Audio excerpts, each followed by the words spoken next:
नमस्कार, आपके साथ मैं हूं निशा रतोला। तो चलिए मध्य प्रदेश और छत्तीसगढ़ में खबरों की शुरुआत करते हैं। एक सप्ताह के गैप के बाद मुख्यमंत्री भूपेश बघेल का विधानसभावार दौरा बुधवार को फिर से शुरू हो गया है। मुख्यमंत्री ने रायपुर से बस्तर के कोंटा विधानसभा के लिए उड़ान भरी है। इस दौरे में उनका ठिकाना बस्तर संभाग होना है। पहले दिन मुख्यमंत्री सुकमा जिले के कोंटा विधानसभा क्षेत्र में भेंट मुलाकात की चौपाल लगवाएंगे और निर्धारित कार्यक्रम के अनुसार मुख्यमंत्री भूपेश बघेल ने 18 मई को सुबह 11 बजे के बाद रायपुर से हेलीकॉप्टर से कोंटा के लिए उड़ान भरी और वे कोंटा पहुंचकर आम लोगों से भेंट मुलाकात करेंगे, सरकारी योजनाओं और कार्यक्रमों का जायजा लेंगे। यहां से मुख्यमंत्री का हेलीकॉप्टर कोंटा विधानसभा क्षेत्र के ही छिंदगढ़ पहुंचेगा। वहां चौपाल में लोगों से भेंट मुलाकात करने के बाद मुख्यमंत्री सुकमा पहुंचेंगे।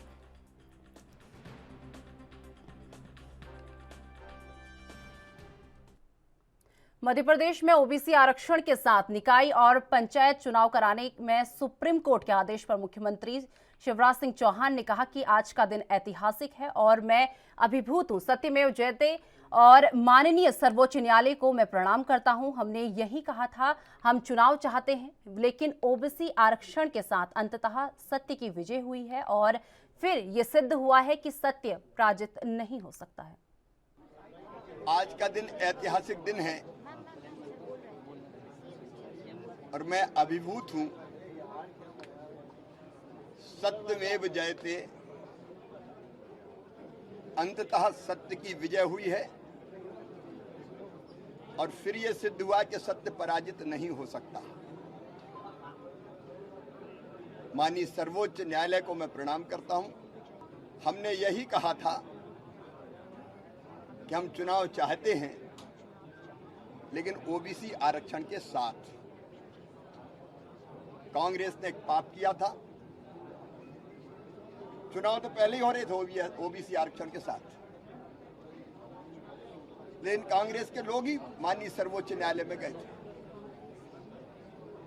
जिसके कारण यह फैसला हुआ था कि ओबीसी आरक्षण के बिना ही चुनाव हो। हमने हर संभव प्रयास किया, कोई कसर नहीं छोड़ी। ट्रिपल टी टेस्ट के लिए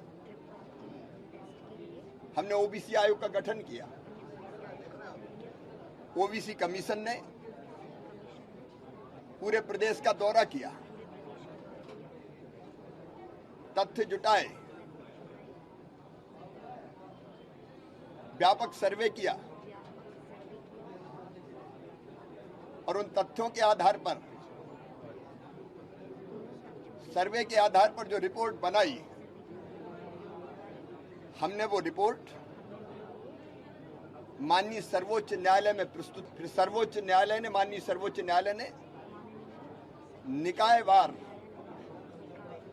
कहां कैसे सर्वे होगा उसकी रिपोर्ट मांगी।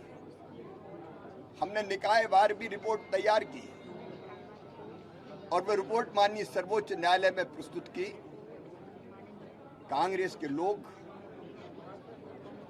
खुशियां मनाते रहे कि अब ओबीसी का आरक्षण नहीं होगा, भाजपा को कटघरे में खड़ा करने का मौका मिलेगा। और जब मॉडिफिकेशन के लिए हम सर्वोच्च न्यायालय में गए, तब भी कांग्रेस के मित्रों ने कहा कि नहीं, अब हो थोड़ी सकता है। वो प्रसन्नता मना रहे थे, आरक्षण की चिंता नहीं थी, भाजपा को कटघरे में खड़ा कर लिया। लेकिन आज मुझे कहते हुए संतोष है कि माननीय सर्वोच्च न्यायालय ने ओबीसी आरक्षण के साथ चुनाव कराने का फैसला दिया है। जिन्होंने षड्यंत्र किया था वो पराजित हुए। अब पूरे आनंद के साथ ओबीसी आरक्षण के साथ चुनाव संपन्न होगा और अब हम लोग मध्य प्रदेश के सीहोर में नरसुल्लागंज में कृषक प्रशिक्षण कार्यक्रम का आयोजन किया गया। आपको बता दें कि इस कार्यक्रम को मध्य प्रदेश के सीएम शिवराज सिंह चौहान ने वीडियो कॉन्फ्रेंसिंग के माध्यम से संबोधित किया और इस कार्यक्रम को संबोधित करते हुए सीएम शिवराज सिंह चौहान ने कहा कि प्राकृतिक खेती केवल कर्मकांड नहीं, बल्कि धरती, इंसान और हमारी प्रकृति को बचाने का अभियान है।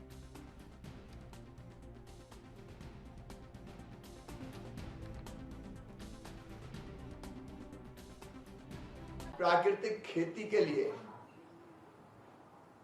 भैरूदा नसलागंज में भी प्रशिक्षण प्रारंभ हो रहा है। प्राकृतिक खेती केवल कर्मकांड नहीं है, धरती को बचाने का अभियान है, नदियों को बचाने का अभियान है, इंसान की जिंदगी को बचाने का भी अभियान है। ये धरती केवल मनुष्यों के लिए नहीं है, पशु पक्षी कीट पतंगे जीव जंतु उनके लिए भी है। रासायनिक खेती ने, केमिकल फर्टिलाइजर ने अनेकों जीव जंतु कीट मित्रों को भी समाप्त कर दिया है। अब जितनी मात्रा में हम रासायनिक खाद डाल रहे हैं,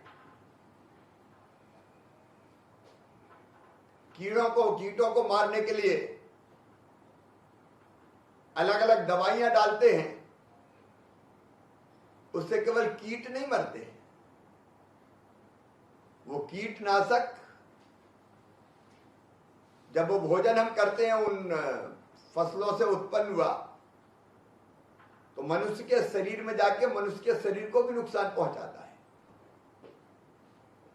कैंसर जैसी घातक बीमारियों को जन्म देता है, मानव स्वास्थ्य को गंभीर खतरा है। और केमिकल फर्टिलाइजर के उपयोग के कारण धरती से मित्र कीट समाप्त हो गए, केंचुआ अब दिखाई नहीं देते, धरती का स्वास्थ्य बिगड़ रहा है। और यही हालत रही तो पंजाब में जाके आप पूछें, खेती की धरती की उर्वरा शक्ति समाप्त हो रही है। मैं प्रधानमंत्री जी को विशेष रूप से धन्यवाद दूंगा, उन्होंने धरती बचाने का अभियान चलाया है। मिट्टी बचाओ, धरती बचाओ। अरे इस धरती को आने वाली पीढ़ियों के रहने के लायक रहने देना कि नहीं रहने देना? ये धरती केवल अपनी बपौती है, हमारे आने वाले बच्चे, उनकी बाकी पीढ़ियां, क्या उनको स्वस्थ और होकर रहने का और जिंदा रहने का अधिकार नहीं है? इसलिए आज सही समय है कि हम धीरे धीरे रासायनिक खेती कम करके प्राकृतिक खेती पर आए और वहां प्राकृतिक खेती का प्रशिक्षण दिया जाएगा। प्राकृतिक खेती में गाय का गोबर चाहिए, गोमूत्र चाहिए, वो वैसे भी हमारे पास है। गुड़ और बाकी जो सामग्री चाहिए उसकी जानकारी आपको अभी दी जाएगी। लेकिन हमने तय किया जो किसान प्राकृतिक खेती करेगा और उसके पास गाय नहीं है तो हम गाय वो किसान खरीदेगा तो गाय की व्यवस्था के लिए आहार इत्यादि की हम 900 रुपया प्रति। भोपाल में मध्य प्रदेश के मुख्यमंत्री शिवराज सिंह चौहान ने कांग्रेस पर निशाना साधते हुए कहा कि हमने भगवान परशुराम जयंती पर कहा था कि उनके जीवन का पाठ पाठ्य पुस्तकों में जोड़ा जाएगा। फैसले को लागू कर दिया गया है। कांग्रेस केवल वोट बैंक की राजनीति करती है। आपको बता दें कि कांग्रेस के कारण चुनाव रुके और ओबीसी वर्ग का आरक्षण रुका। इधर बीजेपी के प्रदेश अध्यक्ष वीडी शर्मा ने भी कांग्रेस पर निशाना साधा। हमने भगवान परशुराम जयंती पे कहा था कि पाठ उनके जीवन का पाठ्य पुस्तक में जोड़ा जाएगा, जुड़ गया, फैसला इंप्लीमेंट हो गया। सबका कल्याण। लेकिन कांग्रेस केवल वोट बैंक की राजनीति करती है। ये कांग्रेस ही थी जिसके कारण चुनाव रुके और ओबीसी वर्ग का आरक्षण रुका। इनको करना कुछ नहीं है, ओबीसी का, समाज के किसी वर्ग का कुछ नहीं करना। इनको तो वोट बैंक की राजनीति करनी है। और इसलिए जब इन्होंने कहा था 27% आरक्षण सिलसिलेवार अगर जाए तो इधर इन्होंने घोषणा की, उधर स्टे हो गया। और जब स्टे हुआ तो इनका एडवोकेट जनरल तक खड़ा नहीं हुआ। कमलनाथ जवाब देना पड़ेगा, बच नहीं सकते। जो नियमानुसार जो आवश्यक है उसको आरक्षण दे करके इसके बाद इलेक्शन कमीशन नोटिफिकेशन करे। इसके लिए मैं माननीय मुख्यमंत्री जी को, भारतीय जनता पार्टी के नेतृत्व को और भारतीय जनता पार्टी के सभी कार्यकर्ताओं को आज मध्य प्रदेश के अंदर बहुत बहुत शुभकामनाएं देता हूं, बहुत बहुत बधाई देता हूं। और आज मैं अपील करना चाहता हूं सभी कार्यकर्ताओं से, ये कांग्रेस के छल कपट और झूठ की राजनीति का पर्दाफाश हो गया है मध्य प्रदेश के अंदर। अब गांव गांव में बूथ बूथ पर उतर के ये बताना है कि भारतीय जनता पार्टी जो कहती है वो कैसे करती है। हमने संकल्प लिया था कि स्थानीय निकाय के चुनाव, ग्रामीण और नगर निकाय के चुनाव ओबीसी आरक्षण के साथ होंगे। तो आज माननीय मुख्यमंत्री के नेतृत्व में ऐतिहासिक निर्णय हुआ है। माननीय सर्वोच्च न्यायालय ने जो निर्णय दिया उसका स्वागत करते हुए एक एक कार्यकर्ता जमीन पर उतरेगा। और मुझे पूर्ण मध्य प्रदेश के गृह मंत्री डॉक्टर नरोत्तम मिश्रा ने पत्रकारों से रूबरू होते हुए कहा कि जहां मिश्रा ने कांग्रेस पर जमकर निशाना साधा, कहा कि कर्ज माफी के झूठे वादे को लेकर कमलनाथ को राहुल गांधी से माफी मांगनी चाहिए। साथ ही नरोत्तम मिश्रा ने और कई अहम मुद्दों पर भी चर्चा की। सुनिए। जो घटना हुई वो निंदनीय थी और गिरफ्तार भी हो गए। कभी राहुल बाबा से भी मिलने कमलनाथ जी अच्छा लगेगा उनके कांग्रेस के कार्यकर्ताओं को। जब से इनने राहुल बाबा से मध्य प्रदेश में 2 लाख का कर्जा का झूठ बुलवाया है, तब से जो उससे आंख ही नहीं मिला रहे हैं आदरणीय राहुल गांधी जी से, आंख ही नहीं मिला पा रहे हैं, इसलिए मिलते ही नहीं है उनसे। जाके माफी मांगे कि हमने किसानों से धोखे की बात झूठ बुलवा दी राहुल जी। पिछले 24 घंटे में कोरोना के 37 प्रकरण संपूर्ण मध्य प्रदेश में नए आए हैं, जबकि ठीक होकर अपने घरों की ओर जाने वाले 43 लोग हैं। एक्टिव केस संपूर्ण मध्य प्रदेश में अब 226 बचे हैं। सैंपल जो कल लिए गए वो 5,870 सैंपल संपूर्ण मध्य प्रदेश में लिए गए हैं। संक्रमण दर हमारी 0.6363 है, जबकि रिकवरी दर हमारी 98.7 संपूर्ण प्रदेश की बनी हुई है। पिछले 24 घंटे में कोई पुलिसकर्मी संक्रमित नहीं हुआ है। कुल 2 एक्टिव केस पुलिस के जवानों के हैं। कल जो वैक्सीनेशन हमारी मध्य प्रदेश में हुई वो 21,746 लोगों को वैक्सीन लगा है। अभी तक कुल जो वैक्सीन लगा है वो 11,83,26,163 है। कमलनाथ सुझाव मांग रहे हैं जिला अध्यक्षों से 27% टिकट देने के लिए स्थानीय चुनाव में। इसमें सुझाव की आवश्यकता क्या है? ये तो अध्यक्ष का निर्णय है। ये दरअसल पिछड़ों की पीठ में जो इनने छुरा भोंका है कांग्रेस ने, ये उसके पाश्चाताप के तरीके हैं इनके। पिछड़े पूरे मध्य प्रदेश के जानते हैं कि इनके कारण से भाई भारतीय जनता पार्टी तो चुनाव में चली गई थी, आरक्षण के साथ चली गई थी, फार्म भर गए थे लोगों के, पैसे जमा हो गए थे लोगों के, इनने एसटी लगवाया।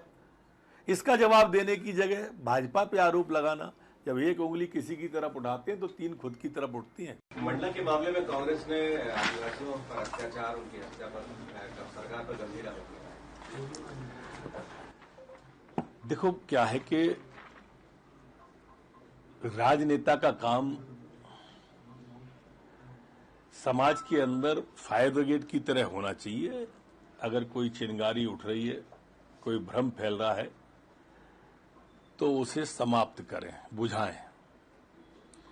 पर पिछले कुछ दिनों से देखने में आ रहा है मध्य प्रदेश के अंदर ये 2 नेता ऐसे हैं, माननीय कमलनाथ जी और दिग्विजय सिंह जी, जो चिंगारी लगाने का काम कर रहे हैं। बुझाना चाहिए, वो लगाने का काम कर रहे हैं। अब मंडला की घटना का आपने पूछा है, मंडला के अंदर घटना क्यों हुई, कैसे हुई, जरा जानकारी तो ले लेते। अपने विधायक आपके 2 हैं, उनसे ले लेते। आपकी पार्टी की एजेंसी होगी, उनसे ले। वो पारिवारिक घटना है, जादू तोड़ने को लेके घटना हुई, अपराधी गिरफ्तार हो गए, लेकिन पहली सवेरे ही ट्वीट कर दिया कि आदिवासियों पे अत्याचार हो रहा है। अब ये समाज के अंदर घृणा फैलाने का काम, खरगोन के अंदर आपने देखा होगा, झूठा डाल दिया मस्जिद के ऊपर भगवा फहराते हुए। क्या था वो? दिग्विजय सिंह ने जो ट्वीट किया था, क्या समाज में विद्वेष फैलाने का काम नहीं है ये? कल नीमच की घटना पर दरगाह की पक्षधारी कर रहे हैं आप।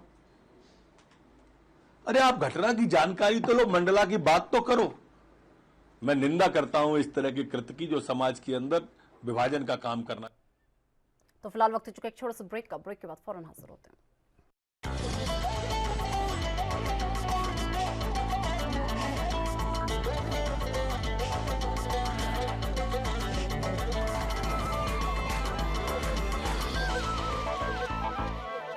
तो ब्रेक के बाद फिर से आपका स्वागत है। रुक कर लेते हैं अपनी अगली खबर का। गुना में 3 पुलिसकर्मियों के हत्याकांड में फरार एक आरोपी का एनकाउंटर कर दिया गया है। आपको बता दें कि पुलिस ने भदौड़ी रोड पर आरोपी छोटू पठान को मार गिराया है और आरोपी के पास से एक बंदूक भी बरामद की गई है। धरनावदा थाना इलाके का ये पूरा मामला है। इस एनकाउंटर के बाद घटनास्थल पर बड़ी संख्या में पुलिस जमावड़ा लग गया और इस बात की जानकारी खुद गृह मंत्री डॉक्टर नरोत्तम मिश्रा ने दी है।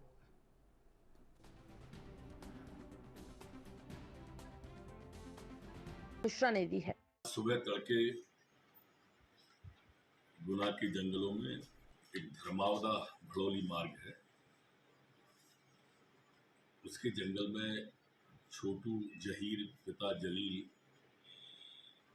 को देखा गया। पुलिस ने घेराबंदी की और उसने जवाब में पुलिस पर फायरिंग की। जो एक हमारे कांस्टेबल को उसकी फायरिंग की गोली लगी और दूसरी गाड़ी में गोली लगी। जवाबी फायरिंग पुलिस ने की जिसमें छोटू उर्फ जहीर ये एनकाउंटर में मारा गया है।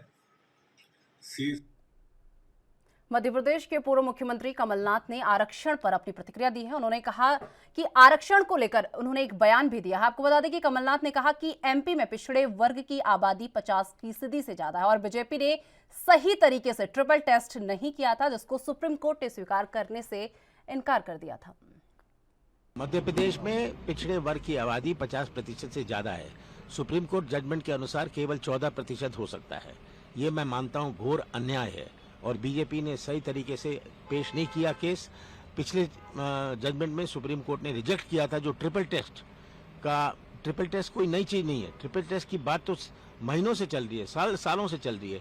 इन्होंने सही तरीके से नहीं किया। सुप्रीम कोर्ट ने स्पष्ट कहा है कि ये हम स्वीकार नहीं करते हैं। अब जो उन्होंने 50% तक सीमा तक कहा है, इसका मतलब 14% मिलेगा। ये मैं मानता हूँ घोर अन्याय है। इस पर कांग्रेस विरोध करेगी। हम फिर से जो भी कानून। उज्जैन कृषि उपज मंडी के व्यापारी संघ ने मंडी को 2 दिन बंद रखने का निर्णय लिया है। आपको बता दें कि उज्जैन के व्यापारियों का हजारों क्विंटल गेहूं बंदरगाह पर अटका है और इसके कारण करोड़ों रुपए का नुकसान हो रहा है। उज्जैन कृषि उपज मंडी के व्यापारी संघ ने केंद्र और राज्य सरकार से निर्यात नीति में फेरबदल नहीं करने का अनुरोध किया था। सुनवाई नहीं होने से प्रदेश व्यापारी महासंघ के आह्वान पर 17 और 18 मई को मंडी में नीलामी नहीं करने का निर्णय लिया है और सरकार द्वारा अचानक गेहूं निर्यात पर रोक लगा देने से व्यापारियों की चिंता बढ़ी।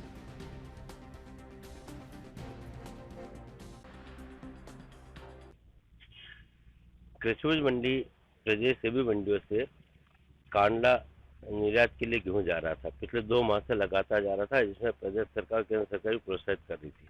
व्यापार बहुत अच्छा चल रहा था कि अचानक शुक्रवार को केंद्र सरकार ने निर्यात पर प्रतिबंध लगा दिया, जो कि अघोषित प्रतिबंध है। इसमें कुछ नीति में फेरबदल किया है।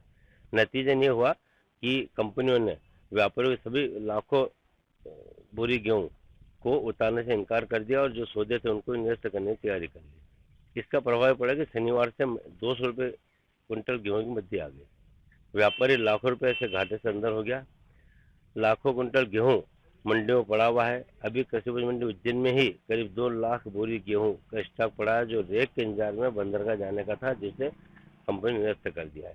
करीब 1000 ट्रक बंदरगाह कांडला पर खड़े हैं, जिन्हें उतारने के लिए तैयार नहीं है। ऐसी स्थिति में व्यापारी परेशान हो गया है। उसने विरोध स्वरूप 2 दिन के लिए मंडी बंद की है। कल नए सिरे से व्यापारी संघ फैसला करेगा कि आगे की।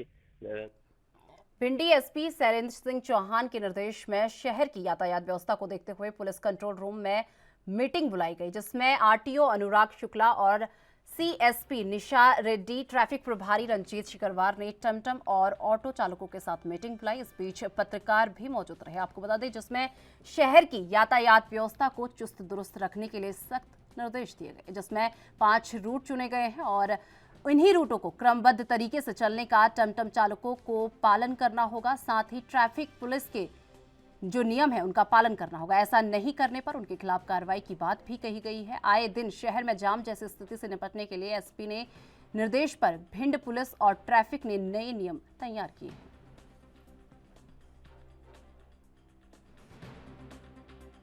के और बिना वैध कागज के बीमा, रजिस्ट्रेशन और ड्राइविंग लाइसेंस के वाहन ना चलाए जाएं। और अगर इन 5 रूटों पे अगर आपको ये लगता है कि फला फला आदमी की गाड़ी बिना रजिस्ट्रेशन के चल रही है, तो आप मुझे कार्यालय में लिखित या फिर आप ट्रैफिक केस आपको सूचित कर दें, तो हम उन पर कार्रवाई करेंगे। पुलिस अधीक्षक महोदय भिंड के स्पष्ट निर्देश हुए थे कि शहर की यातायात व्यवस्था को ध्यान में रखते हुए यहाँ पे कार्रवाई भी करना है। और जो शहर में चल रहे हैं, जो टमटम चल रही, ई रिक्शा और ऑटो वालों की बैठक ली जाए और उन्हें निर्देशित किया जाए, समझाइश दी जाए कि यातायात व्यवस्था को किस प्रकार से सुचारू रूप से चलाया जाए। इस संबंध में इन लोगों की बैठक ली गई और उन्हें समझाइश दिया गया कि बगैर वाहन के, बगैर लाइसेंस के आप ये टमटम नहीं चलाएंगे। तो फिलहाल मध्य प्रदेश और छत्तीसगढ़ में मेरे साथ बस इतना ही। मुझे दीजिए इजाजत। नमस्कार।